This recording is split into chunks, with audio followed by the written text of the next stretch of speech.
I think we're in a worse place today than we were in 2001.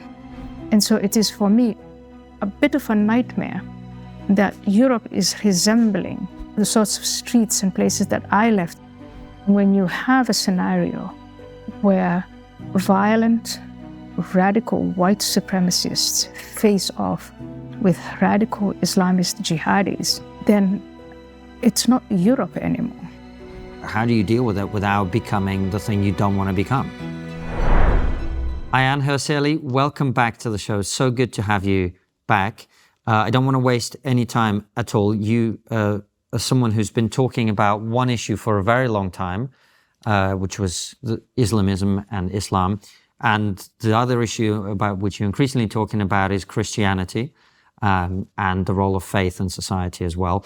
I want to start with the first of those two because since the days after 9/11, which feels like it was a different world, when it was a different world, you've been trying to raise the alarm. You've risked your life. Friends of yours have been murdered because they were talking about the same thing. Where are we in relation to that issue in Western Europe, United States, the West more generally?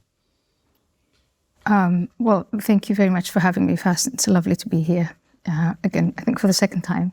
Mm-hmm. Where are we on the threat of radical political Islam? I think we're in a worse place today than we were in 2001. We've spent trillions of dollars and a lot of blood. And I think I'm coming to the conclusion, what is wrong with our Western leaders? Do we have some kind of curse on us that prevents us from seeing the determination of the radical political Islamists who want to spread their message, which ultimately is the establishment of an Islamic state based on Sharia law? So initially, with 2001, the news broke with those Islamists who wanted to accomplish the objective of establishing an Islamic state through violence. We took passenger planes, they knocked down the Twin Towers, they were on their way to knocking down the White House, and they managed to knock a wing of the Pentagon, and they didn't want to stop this. They wanted to use jihad as a means of shock and awe. And we, I think, got trapped by, if you remember it, you're probably too young to remember that, but it was quite spectacular. And it was history-changing. And the reaction from the United States and the rest of the West was to meet them with force. Because of the military supremacy of the United States of America, the rest of the West, it was relatively easy to subdue and eliminate the structures of Al-Qaeda, to bring down Osama bin Laden as their leader. And when out of that group, a new group, through al-Zarqawi, the Islamic State emerged and hijacked territory, captured territory in Iraq and Syria, we did the same thing again. We were confronted with this determination of these groups to use brutal force, and they were met with military deterrence. They were removed. There is no structure called the Islamic State of Iraq and Syria anymore. But what over the years we have failed to see is the other side, the dawah side. So not the jihadists, but within the Islamist political groups, there is in my view, much stronger, more insidious, more sinister group, which tries to expand and reach that objective of establishing an Islamic state through dawah. And dawah is basically the plan. It is to bring Muslims, those people who identify as Muslim, to transform them from just religious people who identify with the faith, but who are not political, into political tools for the objective. And then take it one step further and convert non-Muslims. And on top of that, to Islamize institutions. It's a long-term plan. It's gradual. There is a hybrid form. There are some people within the Islamist circles who say we should use the gradualist means, and then when the opportunity is right, we should use force. And so all of these three flavors, if you will, of Islamizing society or working towards this objective of a Sharia-based society, be it local, regional, or global, they exist, they're expanding, and we are standing by and watching this happen in traditionally non-Muslim territories, in traditionally Christian or Judeo-Christian societies. We've seen them make attempts like this in India. Again, watch the pushback there. In China, the way the Chinese government is dealing with Islamist sedition is absolutely abhorrent. And that is something we in the West can only condemn. We do not want to take our Muslim communities and put them in camps and enslave them, torture them, rape them, sterilize them. These are against every principle we believe in. And looking at that extreme of what the Chinese Communist Party is doing to the Uyghurs, and then looking at the other side of, when the Islamists use violence, we're going to go after those individuals who use violence and their organizations and put that down, but do nothing else about the spread of the ideology. I think we have opened ourselves up for the establishment of a huge infrastructure of da'wah. And so it's like a cancer. The Islamist message and the agents of da'wah, the Islamists who are pushing it, are in our education system. They have their own schools and Islamic centers and mosques and madrasas. They've now infiltrated universities. They are in political parties. And so through perfectly peaceful and legal means, they have established themselves. And here we are sitting back and watching this. And I think one of the most shocking things you see today in 2024 on our streets is this chanting of genocidal slogans at Jewish communities in Europe, in the United States, in Britain, in France, in Germany. For the Jewish community today, it feels like it's the 1930s. And this is Islamist-driven anti-Jewish propaganda. And so I find when I first came in here, I said, oh goodness, I'm being mic'd up again to talk about the same things I was talking about, in 2001. Don't we ever learn? My first experience on camera was in the Netherlands. It was a program called Rondom Teen, where there was 2 long benches full of members of the audience who speak. And there were young jihadi men snarling at me. And back then, my friend Naima Tahir, who I think is still in the Netherlands. And she and I were educated in the Netherlands. Our backgrounds were Muslim, and we had come to accept and admire the principles and the values of the country we lived in. And we were there sitting and defending them, and these guys were really snarling at us. And I look back to that moment, what she and I were talking about, and over time, many other ex-Muslims and peaceful Muslims have joined us. And it's the same thing. And the problem is just getting bigger and bigger. And Let me just, first of all, can I just fact check you? We're not too old to remember 9/11, sadly. But thank you for the compliment. But thank you for the compliment. I remember it very well, and I think it was clear that the world changed fundamentally at that moment. I suppose, we've seen in the UK only in recent days the election of people who stand for the Green Party, a local councillor who, on being elected, give his first speech, which he ends with the words Allah Akbar, Free Palestine, etc. Nothing to do about the local council that he's elected to represent. This is a win for the people of Gaza who have been...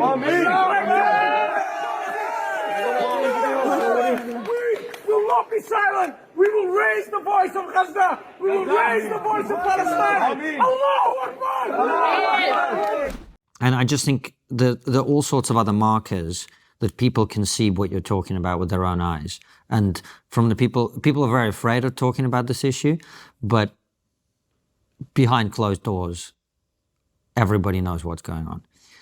To what extent have our policies on mass immigration contributed to where we are? Or is it more that when people do come, we fail to integrate them, assimilate them? Like, how are we here? So in my experience, again, to go back to those, for me, early days when I started to participate in this debate and say, look, here's what the threat is and what it looks like. The first obstacle, I think, to a broader insight was the members of the elite, politicians, academics, journalists, who said, oh, you poor thing, you traumatized little girl from Somalia, you don't understand, we're these open societies, we're going to approach this the way we've been doing things for a good long time, the sophisticated lot. And that was through consensus. And the prevailing philosophy at the time was multiculturalism. Mm-hmm. Mm-hmm. And so the idea was, if we give a little, they will give a little. And together we will go through this where they adapt and we adapt, and we establish these beautiful multicultural societies. Immigration was a part of that debate, where as we were having those conversations all over Europe, it was, well, assuming that this multiculturalist, consensus-building, bridge-building, sophisticated, wonderful way would work, would be, just from a rational perspective, just from a numbers perspective, wouldn't it be practical to stop immigration, integrate or assimilate? As the word assimilation wasn't used, it was integrate. Assimilation was considered to be an insult to the Muslims and to the immigrants. It had to come from both ways. In any case, why don't we take the lot who are already here, get to that utopia of multiculturalism, and then slowly you could talk about having more immigrants coming. But that's not what in the end happened. What in the end happened was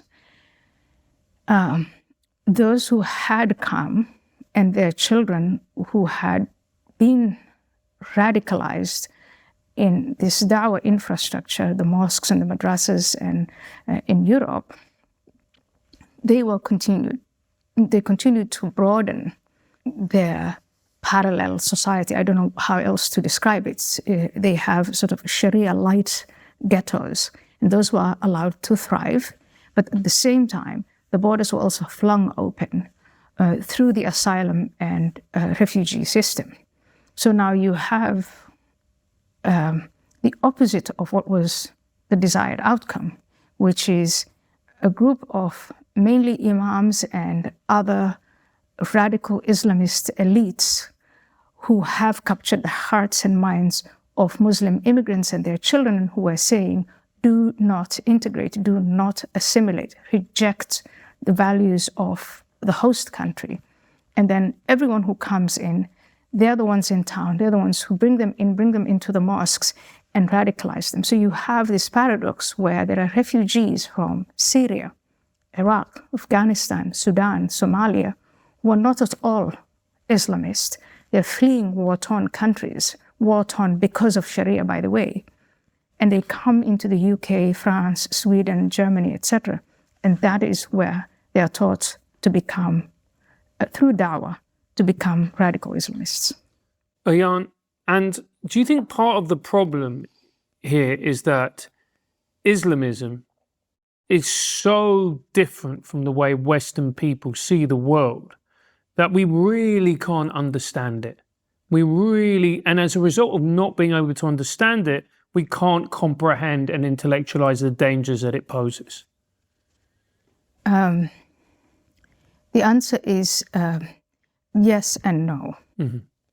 I think we have an experience in Western Europe and in America with the intolerance or the rise of intolerant ideas, talking about National Socialism, for instance, and the ideas in America that were used to defend the institution of slavery and segregation. We've come to see that those were absolutely horrible, abhorrent ideas, and we've rejected them. And part of showing that we are atoning for the past is to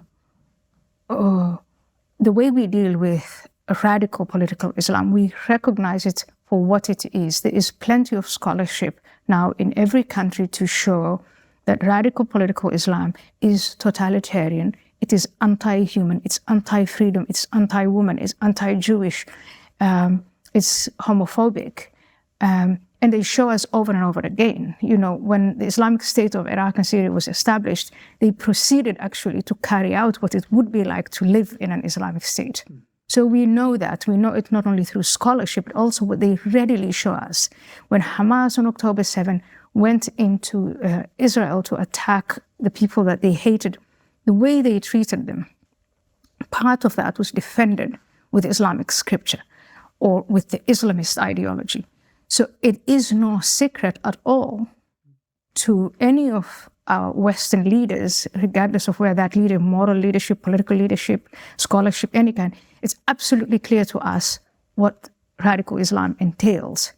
But somehow we can't get ourselves disconnected from this idea of atoning for our past sins, the sins of slavery, of colonialism, of causing the Holocaust. And now here we are. I remember a conversation I used to have openly with the mayor of Amsterdam, where he plainly said, we should not treat Muslim minorities in Holland the way the Jews were treated in the 1930s. There is this constant reference, and in my view, absolutely wrong reference of the totalitarian, terrible ideologies of Europe and America, to say the only way to atone for it is to give a free pass to this new totalitarian ideology. By the way, Islamism is not, it's not like, you know, the Jews who were persecuted in the 30s. There was never a Jewish empire. Jews never held slaves. There were Islamic empires who held slaves and who segregated people and who continue to do that. And yet somehow we find ourselves inhibited, frigid when it comes to seeing this problem and dealing with it appropriately while we still have time and while there are still, you know, we have options that are open to us. Why do you think it is that we're so reticent about talking about this problem and then actually dealing with it and tackling it head on? So what I can report to you is I was a politician actually operating within a proper liberal democracy in a parliament within in that context. And if I give you an aggregation of all the arguments, every person on either side, we don't have one aisle with two sides in Holland. We had several parties. It's the proportional representation system, so it's a bit more crowded. But all of them were saying, look, we have a constitution, and this constitution guarantees the following things. It guarantees the freedom of religion, the freedom of association, the freedom of speech. We have schools, religious schools in the Netherlands paid for by the government. And so if an Islamist wants to open a school to indoctrinate, we know he's going to program children with the totalitarian ideology of Islamism. He gets not only a license to open this school, but he also gets money. So we knew all of these things, and we can't stop it because our laws forbid us from doing anything other than if they cross over to the line of violence, then we will go and pick those individuals up, we'll surveil them, if possible, we'll bring them to court. There's really not much else we can do. In which case, these constitutions, they sort of turn into, you know, what one American scholar right after 9/11 called the Constitution is seen as a suicide pact. And we're talking about indoctrination here. And one of the most worrying things is it's not just refugees who are coming from war-torn countries. It's they're indoctrinating our youth as well. A perfect example of this is Shamima Begum, a girl who left the UK at 15 to go and join ISIS. So the case of Shamima Begum is very, very interesting. And I think I followed it a little bit in the UK. And what I see again is a very legalistic conversation that is very much beside the point. Should this young woman come back to the UK? Should her citizenship be revoked? It was revoked. Should she get her citizenship back? No, she should not. That's where the conversation is stuck. When actually the conversation should be, what on earth was going on in Bethnal Green? Who are the grown-ups who programmed her and the other young women and the other young people? And why are we not holding those grown-ups who programmed her accountable for the fact that they did this? I remember it was a few years ago watching her father give interviews where he was sort of throwing his hands up in the air and saying, I don't know, she ran away. And I think the dads of the other young women were doing the same thing. And I remember thinking that his story didn't add up. He surely must have known what was going on with his daughter in his own household. Because really, if you are growing up as a female, as a girl in a Muslim household, everybody knows what you're doing, what your plans are. And so my suspicion was all the grown-ups around these girls encouraged them and helped them and programmed them to go and join the Islamic State. And now here she is. She has gone through all of these horrors, and she's left sitting there holding the ball. Yeah. And all the grown-ups have gotten away with it, and our society, the British society, the American society, and so on, they're not going after the grown-ups. They're not going after the people who are propagating the ideas and filling these young hearts and minds with these ideas. When I was in the Netherlands, I was in Parliament, I was threatened by, I think he was a 14 or 15-year-old student of some Islamic school. He and his mates, they sneaked away to Chechnya to try and fight. And they came back saying it was too cold for them to fight, which at the time everyone thought was hilarious. But they continued on this trajectory of radicalism. And the teenager was demonized. The teenager was held responsible. The teenager is the one who was surveilled. It's the teenager who was eventually, I think, sent to prison. But not the grown-ups, not the teachers, the parents, the adults who had groomed these young hearts and minds. And that, I think, in the end is what is wrong with our societies. It is this hatred, deep-seated hatred of who we are. And part of this atonement is pathological because it's really taking us to a place of collective suicide. Ayan, when we're going to talk about Christianity later, but when you wrote your article, you identified three key threats to the West, which is something I've been talking about as well. Great power authoritarianism, Islamism, political radical Islam, and woke ideology. What you're talking about with the self-hatred is the woke ideology. We've talked about Islam, and the great power stuff is obvious. You mentioned that we've got to do something while we still have time. Do we still have time? This episode is brought to you by the Monk Debates, where the world's leading thinkers debate the most pressing issues of our time.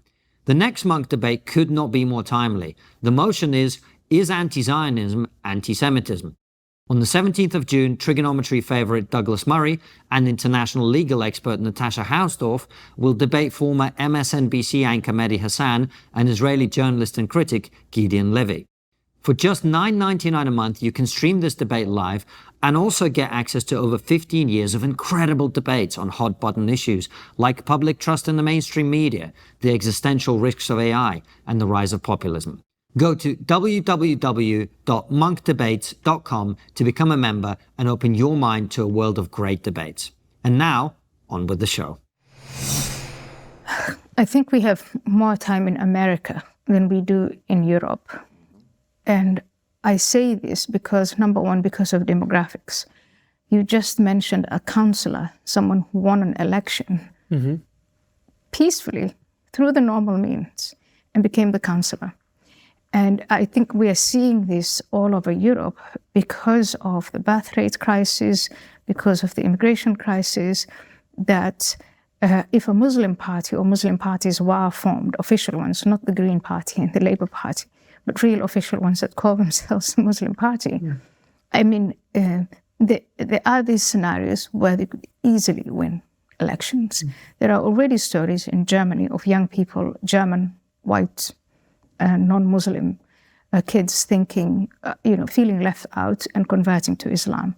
The effort, the dawah, to convert non-Muslims into Islam and to Islamize institutions is relentless, and it's strong, and it's not met with a counter story or a counter force.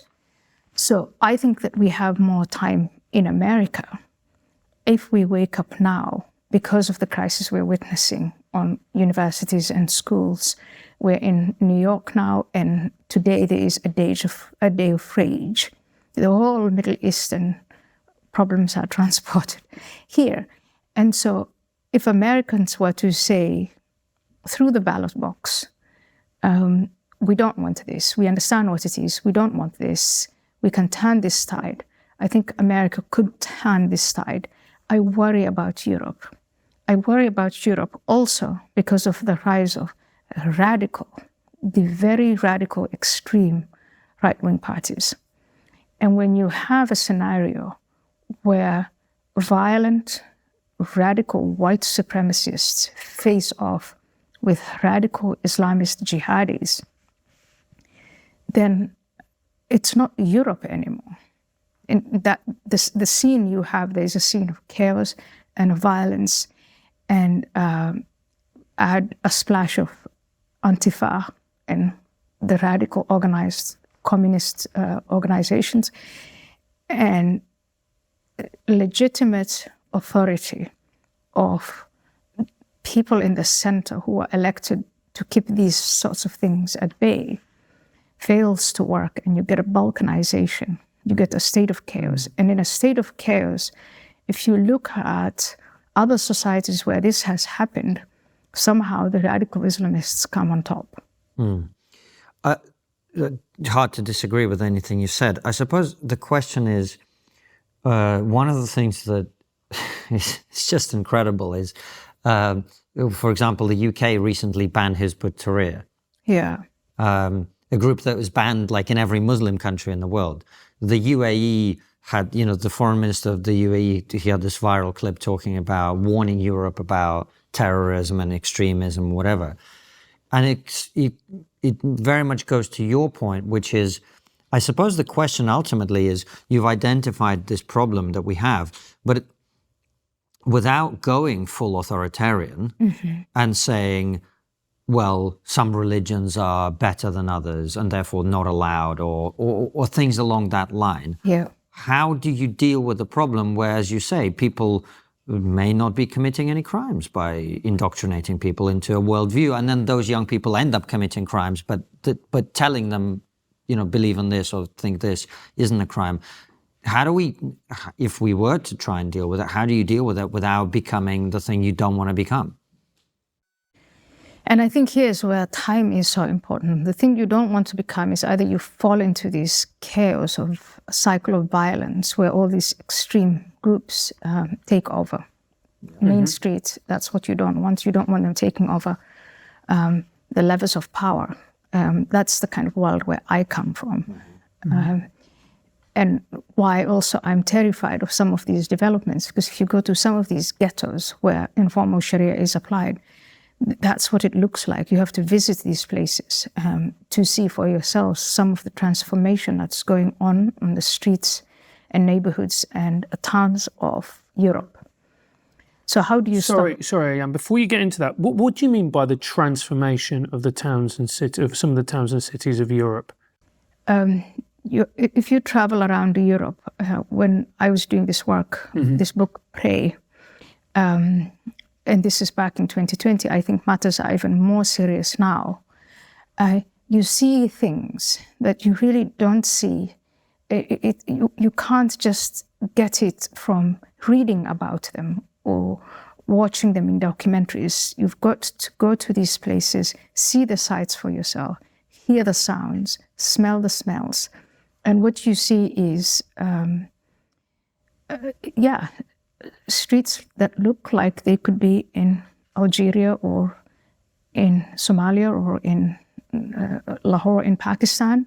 And not, for instance, one of the salient things was not a woman in sight in parts of Paris.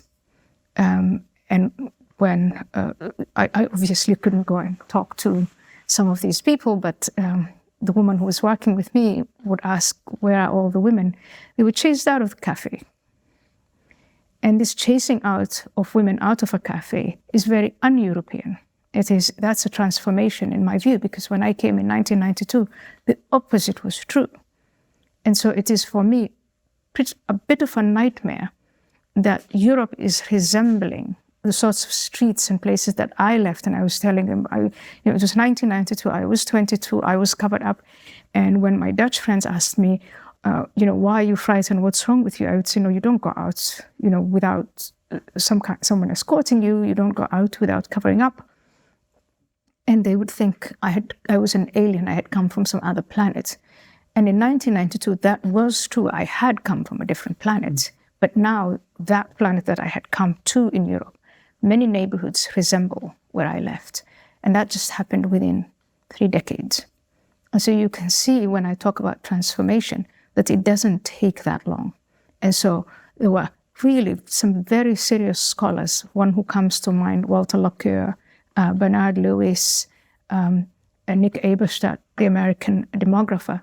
They were all telling us, my husband, Neil Ferguson, back in the day, that if this demographic developments continue and we don't do anything about assimilation, or there is going to be this flip in 2040, 2050, that's not too far away.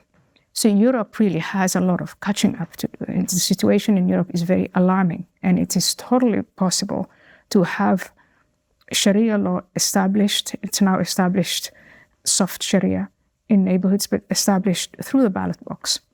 So come back with me to how to preserve a liberal society given this threat without resorting to illiberalism in response. I think one of the things we can do, what's great about open societies are always at risk of subversion, all sorts of subversions. But I think one of the strongest characteristics of an open society is its ability to learn from its mistakes and to learn from others. And so part of what we need to do is really to go back to the philosophical table, if you will, and define or figure out a way of defining seditious ideologies. Radical political Islam is an ideology that says as loudly as it possibly can, we want to completely abolish the existing order, and we want to replace it with our own order.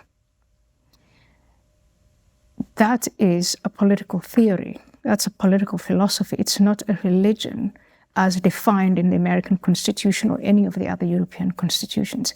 And how you deal with that definition, that is, I think, where we ought to go now. And this is not something we civilians can do. It is the people we've elected to govern us to get together and do this and say, is political Islam really a religion the way we define Christianity or Judaism or Hinduism or Buddhism?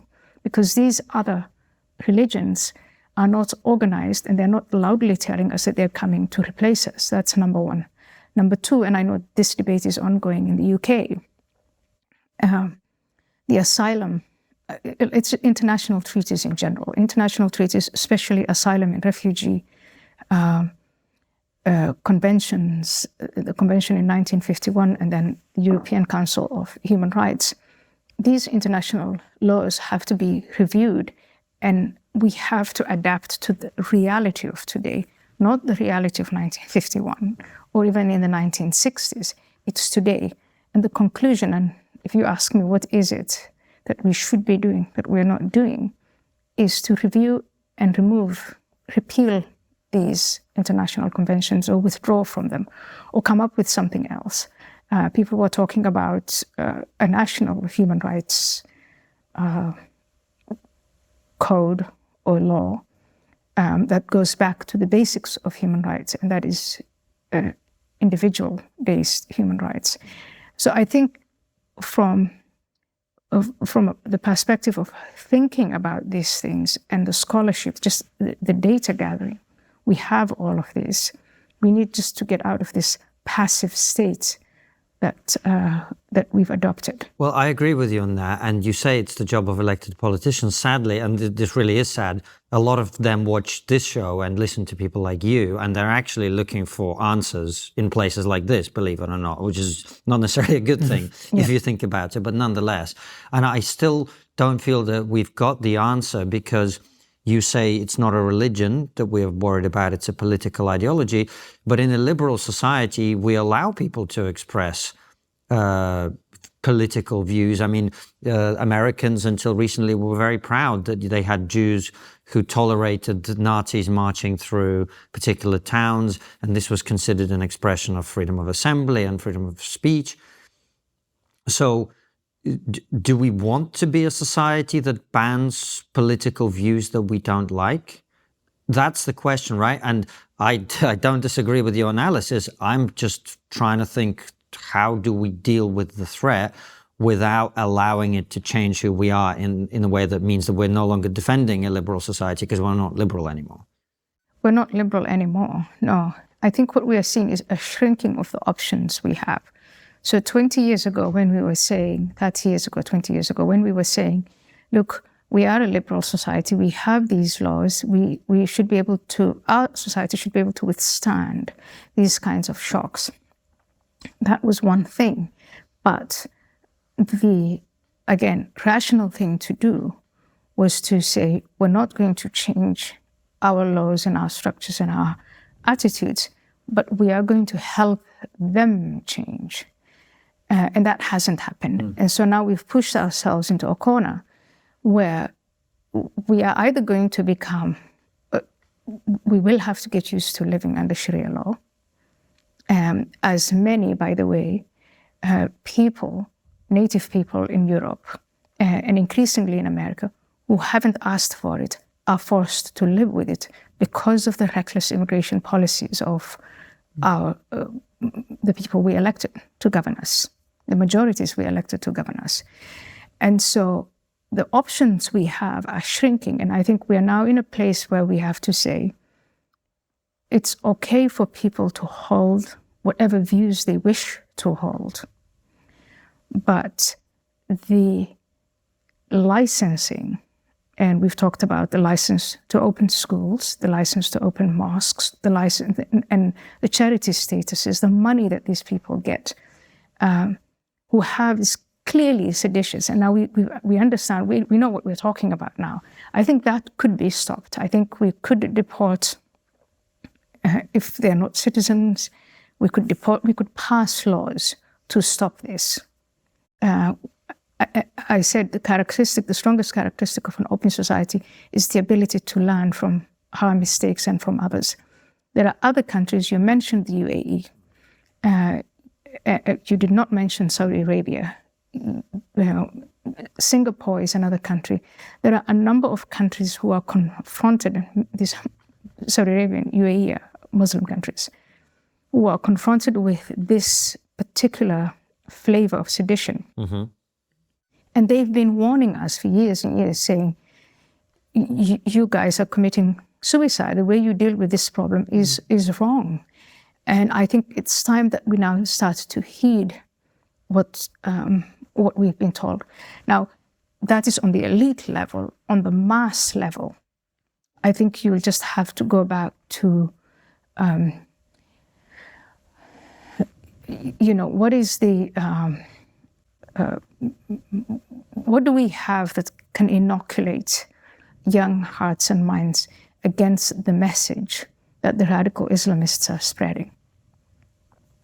We have a very beautiful old counter message, and it's called Christianity. And the Christian message, for those who are seeking spirituality, who are seeking a meaning and a purpose in life, and who end up in the wrong hands, and they end up with the wrong lot, whether they are Islamists or the woke. I think the churches, the institutionalized, established churches, have a better, more effective, and more homemade. It is very much in sync with their own identities.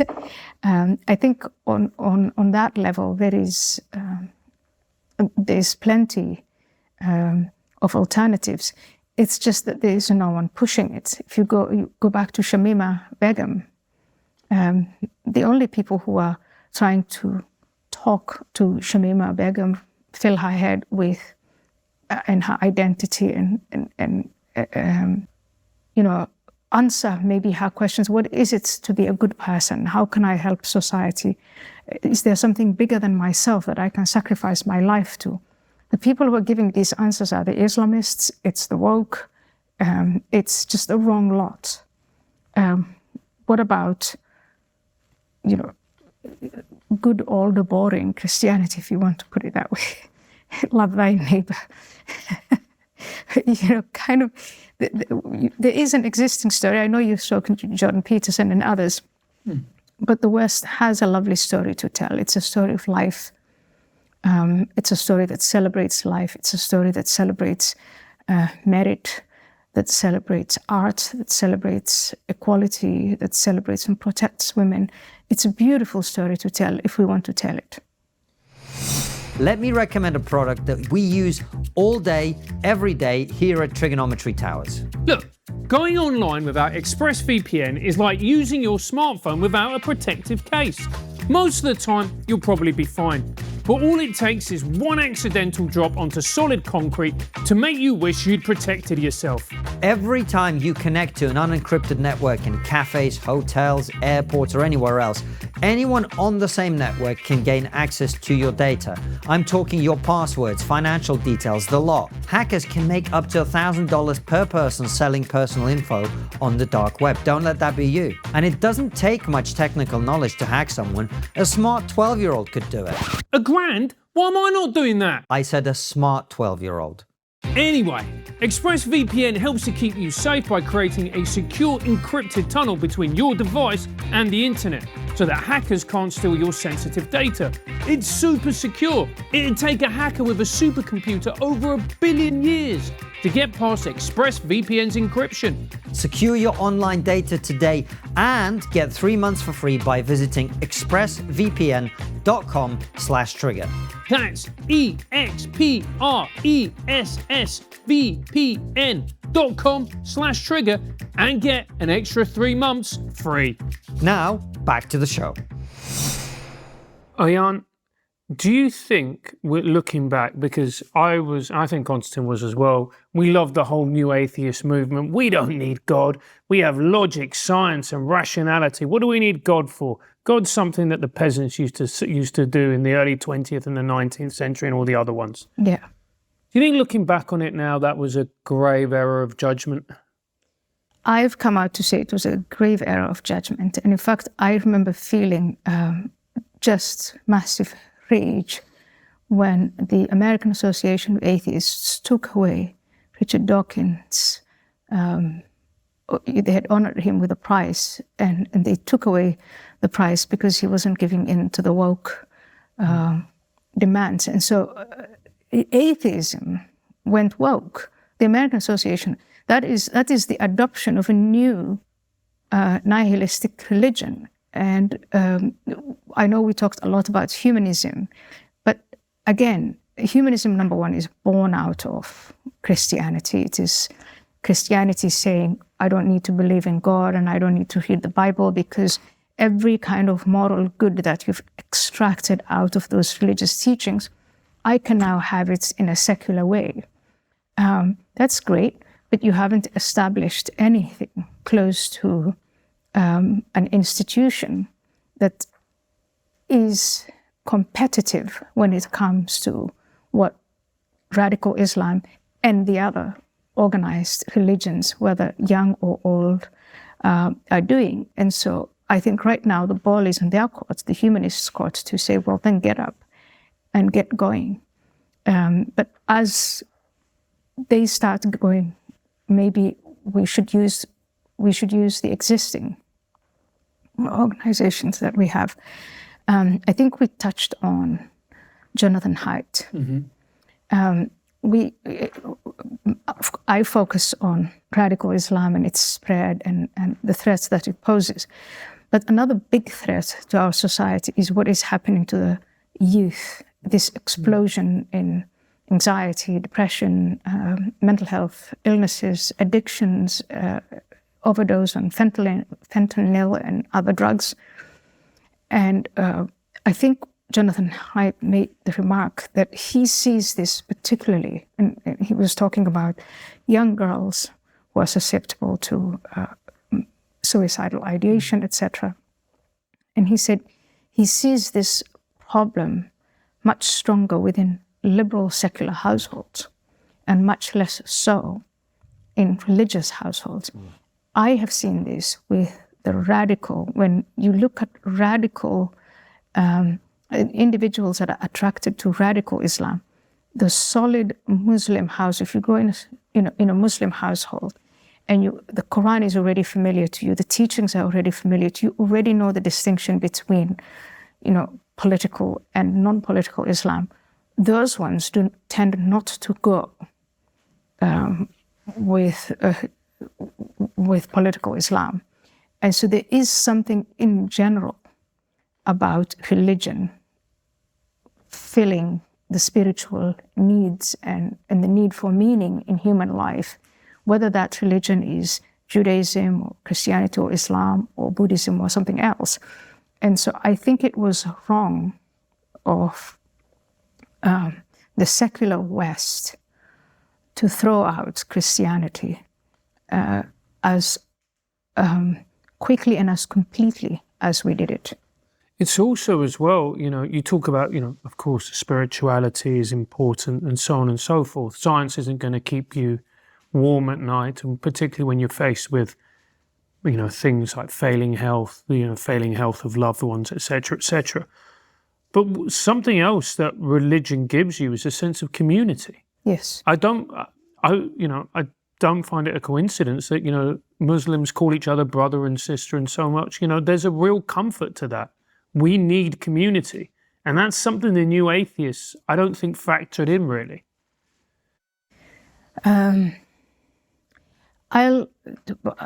So the good depiction, I think, I would give of the new atheists was a whole number of new atheists I met who had read Infidel and would come to me and say, I come from a household or I come from a community where I was subjected to religious intolerance, almost as extreme or just as extreme as the one that you went through. And so in reacting against that, it was out with religion and in with now this new community of atheists.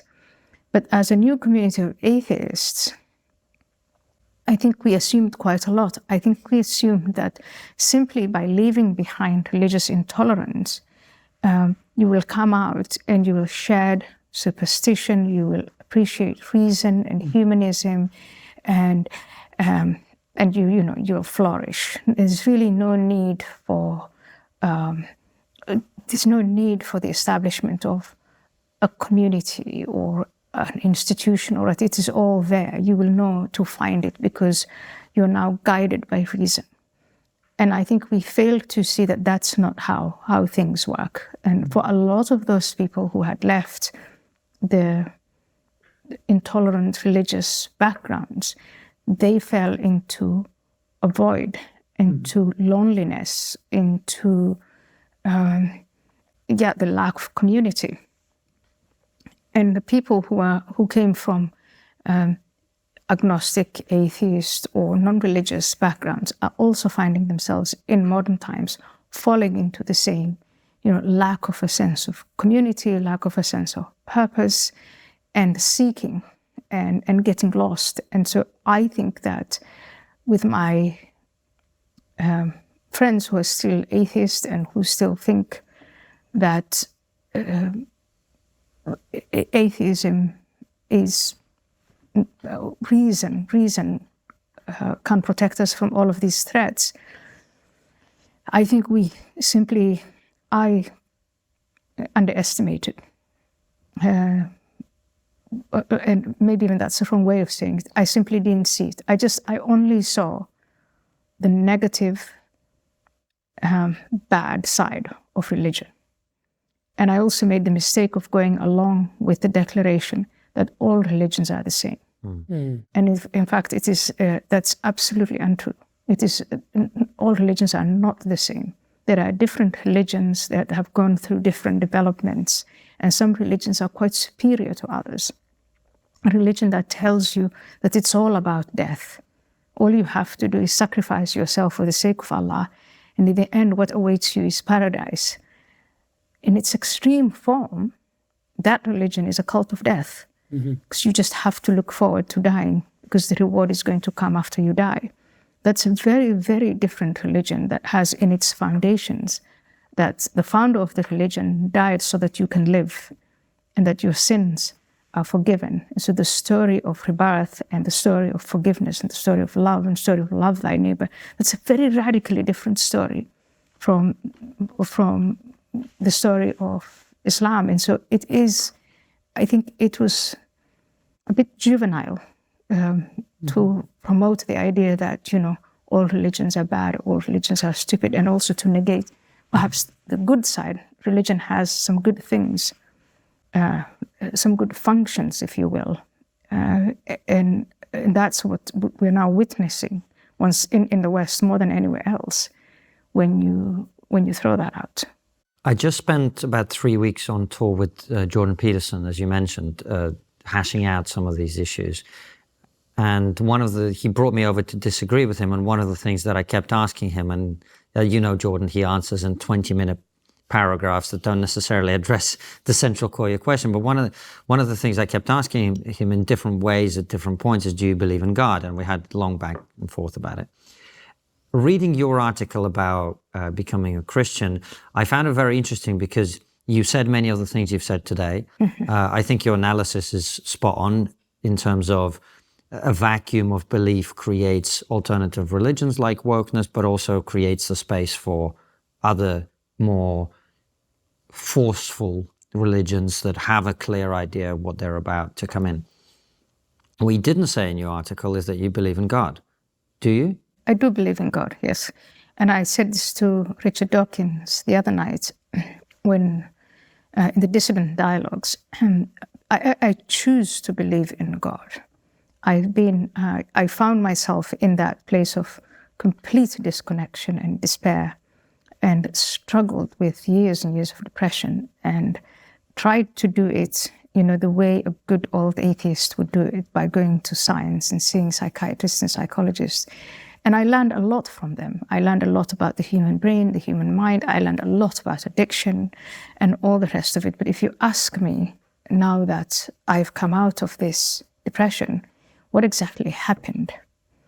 I think it was when I surrendered to the idea that, yes, I am undergoing or going through a spiritual, as one of the therapists put it, spiritual bankruptcy. And so I fell to my knees and prayed. And it is only then I felt this sense that something was lifting. And something was lifting because I was feeling connected to something much more powerful than myself. And I don't know how to describe that. And I followed that up with wanting more. And the choice of becoming a Christian, choosing Christianity. Of course, I grew up with Islam, so I know what that holds. And looking at the other, Far Eastern religions, I see some of the wisdoms there, but perhaps too far away from me. But feel very much at home with Christianity and with the legacy of Christianity. And so I'm not ashamed or embarrassed about it, but I do want to emphasize that's a personal and very intimate, if you will, decision. And it's not something that I want to impose on others. Or, but I'll say, if I see, let me rephrase it. In the past, I would have discussions with people who would talk about the advantages of religion, and I would just laugh at them and go along with people who were saying, they're too weak, too frightened in the dark, too nonsense, that kind of thing. And now I think from my experience, I think there's a great deal of wisdom in there, and that brings us back to a sense of, brings me back to a sense of humility. But I am not standing on the streets with the Bible proclaiming the gospel. But all goodness. I think you would look great in one of those sandwich boards with, with a megaphone. And a bell.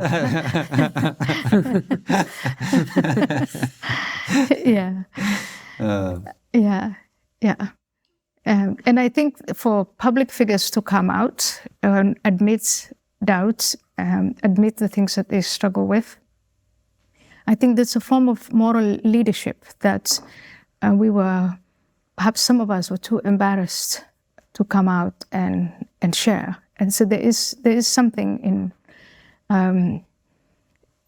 I didn't need any persuasion to say, if you're a young person and you're struggling with the same things, you feel it's all meaningless.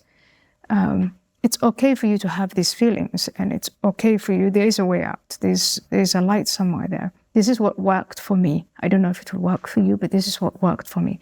I think that is, again, a very Western civilization thing. Instead of punishing people for their suffering because it's deviant, I think the compassionate thing to do is to say, how can we, what can we help, what can we do together to help you get better?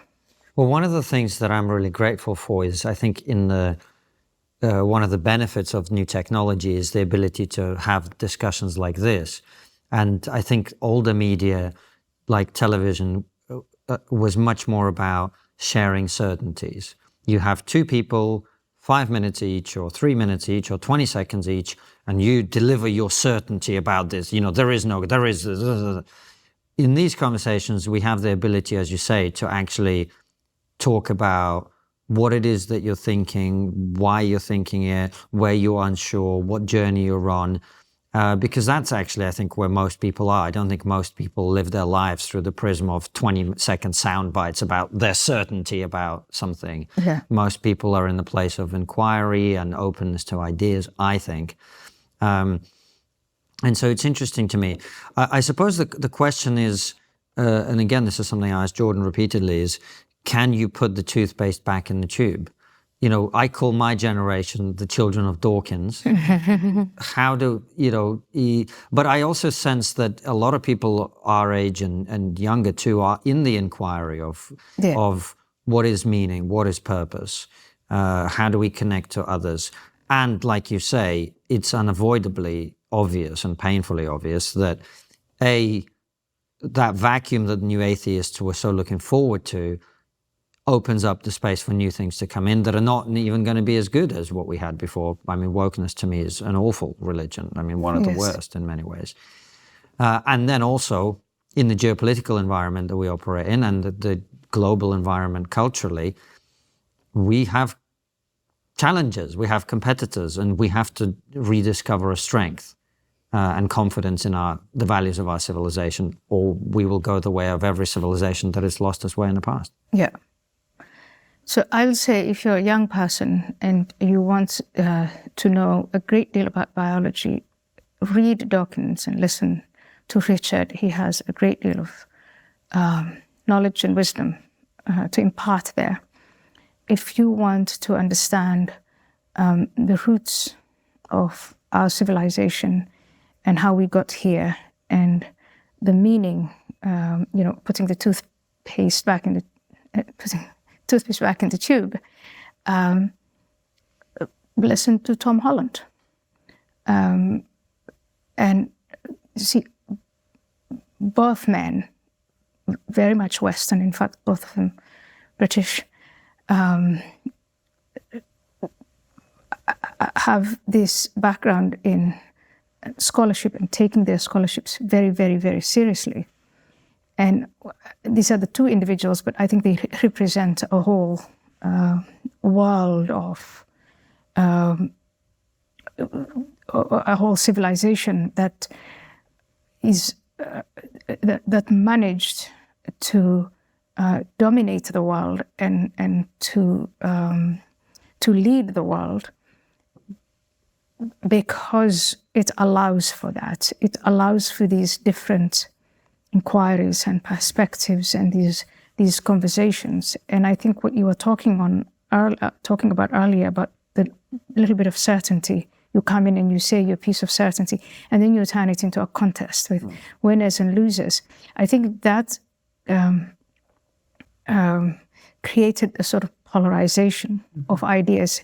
If you're pro-Dawkins, you can't be pro-Tom Holland, which is, of course, nonsense. And so I think part of it is to bring young people back into the realm of, for me, actually, the realm of reason and spirituality, where they can coexist, faith and reason, where you say, if you're seeking development and evolution and growth on this plane, you go to this end of the library.